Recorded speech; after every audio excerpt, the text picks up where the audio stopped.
Good morning friends.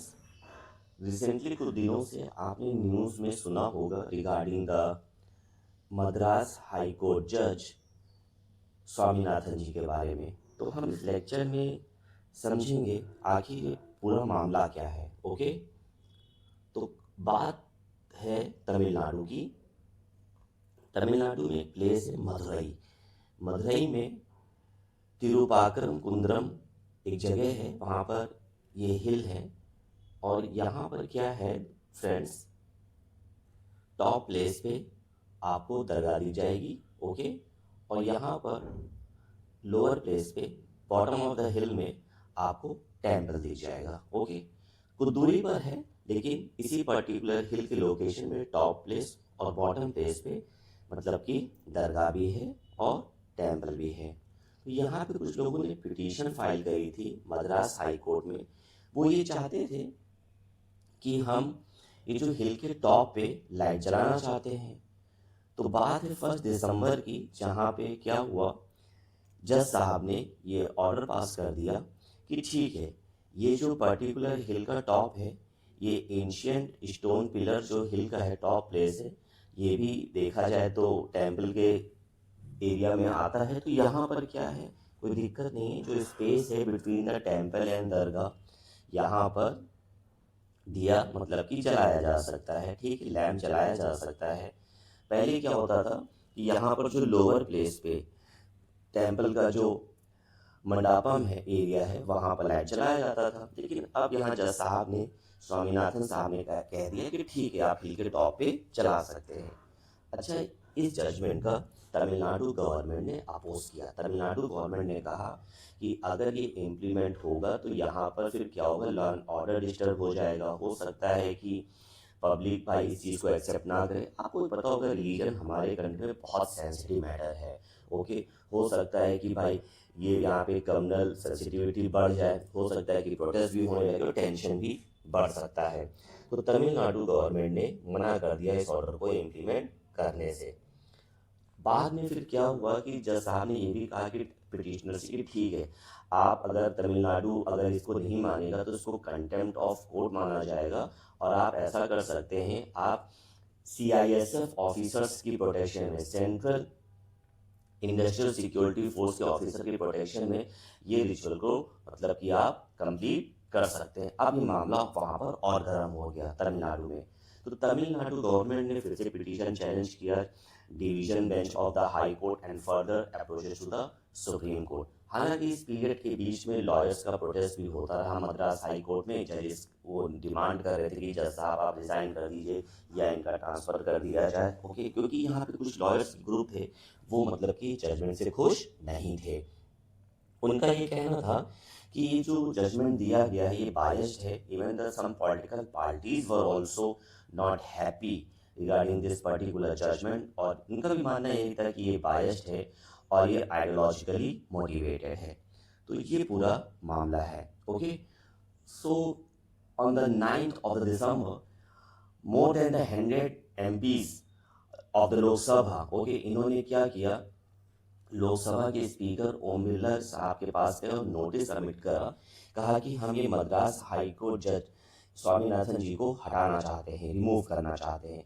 आप देख सकते हो कि बड़े बड़े मतलब लीडर्स थे, कनिमोझी जी हैं, समाजवादी पार्टी के अखिलेश यादव जी हैं, कांग्रेस लीडर प्रियंका गांधी जी हैं, इन्होंने नोटिस साइन किया। ओके, और यहाँ पर स्पीकर साहब को दिया कि हम इनको हटाना चाहते हैं on the ground of the miss conduct. Okay, इनका ये कहना था कि ये जो जज हैं, इन्होंने मतलब कि इम्पार्शियलिटी का मतलब इशू है, ट्रांसपेरेंसी का इशू है और सेकुलर का भी मतलब कि एक कंसर्न है। और इन्होंने फेवरेटिज्म किया है for towards the some lawyers, okay, and advocate. तो ये मतलब कि सही नहीं है, तो हम इनको हटाना चाहते हैं। ओके, फिर उसके बाद आपने न्यूज़ में पढ़ा होगा कि 56 फॉर्मर जजेस भी denounce the move to impeach the justice Swaminathan. तो ये पूरा मामला है। तो ये पूरा पॉलिटिकली जो भी एंगल्स थे आपने देख लिया है। अब हम डिस्कस करेंगे एग्जामिनेशन पॉइंट ऑफ व्यू से। ओके, तो हम देखेंगे कि अगर हाई कोर्ट के जज को रिमूव करना है तो कॉन्स्टिट्यूशन में कौन कौन से आर्टिकल्स हैं और क्या उसका प्रोसीजर है। ओके, देखो, अगर हाई कोर्ट के जज को हटाना है तो यहाँ पे दो आर्टिकल आते हैं, that is article number 217 and article number 218। अगर हम इन आर्टिकल्स को ध्यान से पढ़ें, judges may be removed from his office by the president in the manner provided in clause 4 of article 124 for the removal of the judge of the supreme court। और ऐसा ही कुछ लिखा हुआ है आर्टिकल 218 में, जहाँ पे क्लॉज 4 और क्लॉज 5 की बात होती है ऑफ द आर्टिकल 124। देखो, इसको हमें देखकर ये पता चलता है कि अगर हाई कोर्ट के जज को हटाना है तो उसका रिमूवल प्रोसेस और grounds the same as the जज of the supreme court. Okay, तो ये एक इम्पॉर्टेंट पॉइंट है, ये आप एग्जामिनेशन पॉइंट ऑफ व्यू से इसको आप ध्यान रखिएगा कि चाहे सुप्रीम कोर्ट के जज को हटाना हो, चाहे हाई कोर्ट के जज को हटाना हो, ठीक है, आर्टिकल्स डिफरेंट है, लेकिन जो तरीका है हटाने का, जो ग्राउंड से हटाने का, वो क्या है, सेम है। ओके, आगे बढ़ते हैं। अच्छा, इस बात को भी ध्यान रखना है कि इम्पीचमेंट जो वर्ड है इसका मतलब ही होता है टू रिमूव, लेकिन कॉन्स्टिट्यूशन में अगर हम बात करें तो ये जो पर्टिकुलर टर्म है ये केवल यूज किया गया है फॉर द प्रेसिडेंट। ओके, तो अब आपको कोई कंफ्यूजन नहीं होगा, हालांकि इसका मतलब ही होता है टू रिमूव, लेकिन बात है कि कॉन्स्टिट्यूशन में अगर हम देखा जाए तो ये जो टर्म यूज किया गया है तो ये यूज किया गया है for the president only. Okay, तो हाई कोर्ट के जज को अगर हटाना है तो ये ध्यान रखना है कि इसको प्रेसिडेंट ही साहब ही ऑर्डर करेंगे तो तभी हटाया जाएगा, लेकिन यहाँ पर एक इंपॉर्टेंट पॉइंट है, लेकिन on the recommendation of the parliament, यानी जो पार्लियामेंट पहले मोशन पास करेगा तब उसी के बेसिस पे प्रेसिडेंट साहब ये ऑर्डर पास कर सकते हैं। अच्छा, किस ग्राउंड्स पे हटाया जा सकता है, that is the misbehaviour and incapacity. तो अभी जो पर्टिकुलर जो ग्राउंड है, that is in this particular case Madras High Court judge के that is a misbehavior। Okay, हालांकि ये भी बात आपको ध्यान रखना है कि कॉन्स्टिट्यूशन में ये दोनों टर्म डिफाइन नहीं है।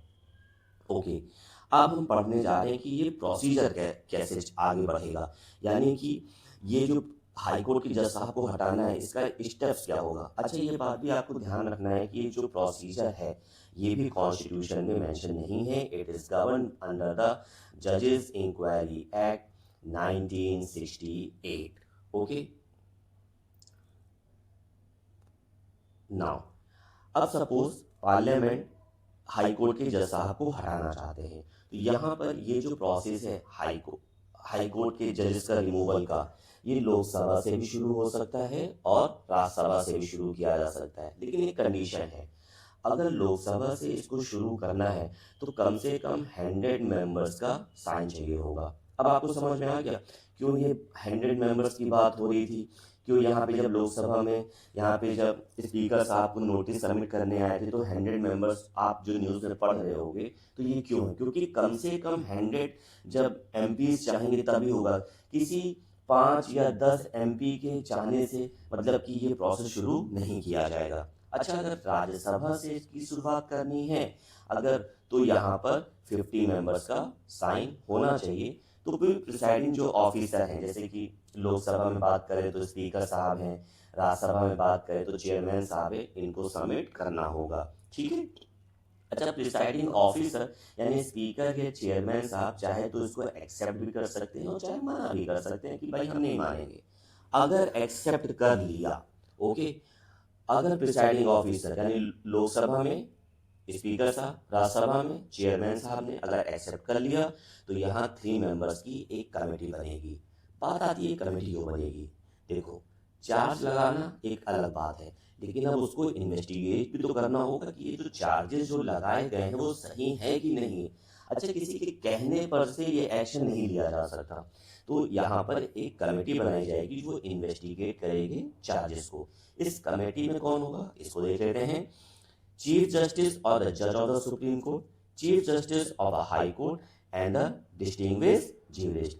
डिस्टिंग्विश्ड ज्यूरिस्ट कौन होते हैं, यानी कि a person who have the wide experience, skill या knowledge in the field of the legal matters and affairs। तो ये 3 मेंबर्स की कमेटी बनेगी, वो इन्वेस्टिगेट करेगी कि जो चार्जेस लगाए गए हैं बाय द मेंबर्स वो सही है कि नहीं है। देखो अब यहाँ पे दो चीज़ें होंगी। जब रिपोर्ट सबमिट करी जाएगी, ये जो कमेटी बनेगी ये रिपोर्ट सबमिट करेगी प्रिसाइडिंग ऑफिसर को, तो यहाँ पर हो सकता है कि ये चार्जेस प्रूव हो जाए, लेकिन ये भी तो हो सकता है कि चार्जेस ना प्रूव हो, मतलब नॉट गिल्टी।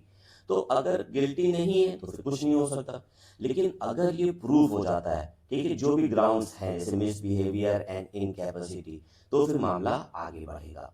फिर हाउस क्या करेगा, इस मोशन को पास करेगा by the special majority. Special majority क्या होती है इसको देख लेते हैं। स्पेशल मेजॉरिटी में दो कंडीशन है, यानी कि मोशन को पास होना चाहिए by the more than 2/3 members present and voting and more than 50% the total strength of the house, यानी there are the two criteria। तो ये दोनों क्राइटेरिया पैरेलली फॉलो होना चाहिए। तो स्पेशल मेजॉरिटी से इस मोशन को पास किया जाएगा दोनों हाउस से, यानी लोकसभा से भी और राज्यसभा से भी। फिर उसके बाद प्रेसिडेंट साहब को दे दिया जाएगा और कहा जाएगा प्रेसिडेंट साहब अब आप जज को हटा सकते हैं। फाइनली प्रेसिडेंट साहब ऑर्डर कर देंगे और जो भी कंसर्न जज है उनको हटा दिया जाएगा।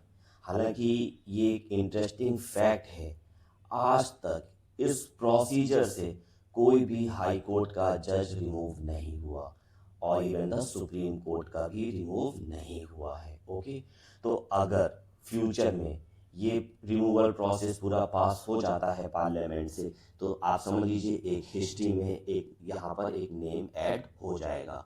तो वो तो बात की बात है, तो फ्यूचर में देखा जाएगा, बट अभी तक इस प्रोसीजर से कोई भी हाई कोर्ट का जज रिमूव नहीं हुआ है। तो होप ये पूरा मामला आपको क्लियर हो गया होगा। Okay, examination point of view से बस आपको ये ध्यान रखना है, the removal process of the जज ऑफ द हाई कोर्ट। सो ये प्रीलिम्स और मेंस का ये अच्छा क्वेश्चन बन सकता है। फिर भी अगर आपको कोई डाउट है तो आप हमें कमेंट बॉक्स में मैसेज कर सकते हैं, I will clear your doubt. So thank you to all of you, have a nice day.